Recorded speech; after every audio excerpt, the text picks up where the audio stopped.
যেভাবে এখন দেশের অবস্থা তাতে হয়তো একটু আগেও হতে পারে, হয়তো জানুয়ারিতেও হয়ে যেতে পারে।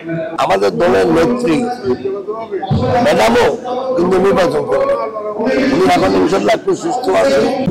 আমরা বারবার নির্বাচন চাচ্ছি, এটা আজকে তো নতুন না। আমরা বলে আসছি যে 2009 সালে বাংলাদেশ 8 সালের যে নির্বাচন হয়েছে সেই নির্বাচনও মানে অবাধ সুস্থ গ্রহণযোগ্য নির্বাচন হয় নাই।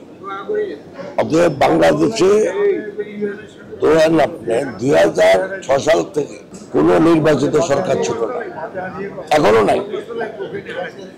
তো একটা দেশে যদি দুই যুগ যদি নির্বাচিত সরকার না থাকে তাহলে কোনোভাবে মানুষের অর্থনৈতিক উন্নয়ন বা মানুষের জীবনমানের উন্নয়ন হবে না। বিকজ নির্বাচনের সাথে জড়িত আছে একটা সরকার যারা জনগণের সাথে দায়বদ্ধ থাকে। তো আমরা এই 19 বছর থেকে আমরা আন্দোলন সংগ্রাম অত্যাচার নির্যাতন লাঞ্ছনা বঞ্চনা সহ্য করে আসতেছি। তো কেউ যদি বলে আমরা হঠাৎ করে নির্বাচন যাচ্ছি, তা না। আমরা নির্বাচন কিন্তু 2006 থেকে চেয়ে আসছে ঠিক মতো। 2 নম্বর হলো যে যদি একটা দেশের সরকার যদি জনগণের কাছে দায়বদ্ধ না থাকে তাহলে তারা তো কোনোদিন ভালো কাজ করবে না। সেই জন্যই আমরা চাচ্ছি এই নির্বাচনটা যত তাড়াতাড়ি। লন্ডনে আমাদের অ্যাক্টিং চেয়ারম্যান সাহেবের সাথে কথা বলার পরে সরকারের পক্ষ থেকে একটা যৌথ বিবৃতি দেওয়া হয়েছে। অতএব আমরা ওটাতে বিশ্বাস করতে চাই যে ফেব্রুয়ারির প্রথম সপ্তাহে নির্বাচনটা হবে।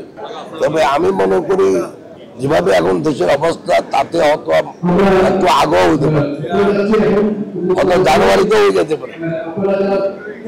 কারণ এখানে আমাদের কোর্টে একটা কেস এখন পেন্ডিং আছে সুপ্রিম কোর্টে, কেয়ারটেকার সরকার নিয়ে।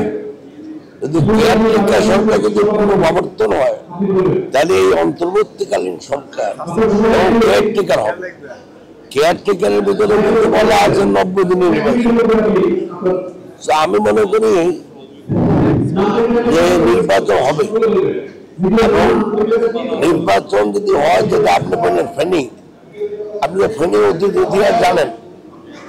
যদি সুষ্ঠু নির্বাচন হয় ইনশাল্লাহ এখানে বিএনপি জিতবে, এবং যদি ডিসেম্বরের ভিতরে নির্বাচন হয় আশা করি আমাদের দলের নেত্রী ম্যাডামও কিন্তু নির্বাচন করবে, উনি এখন ইনশাল্লাহ একটু সুস্থ আছে।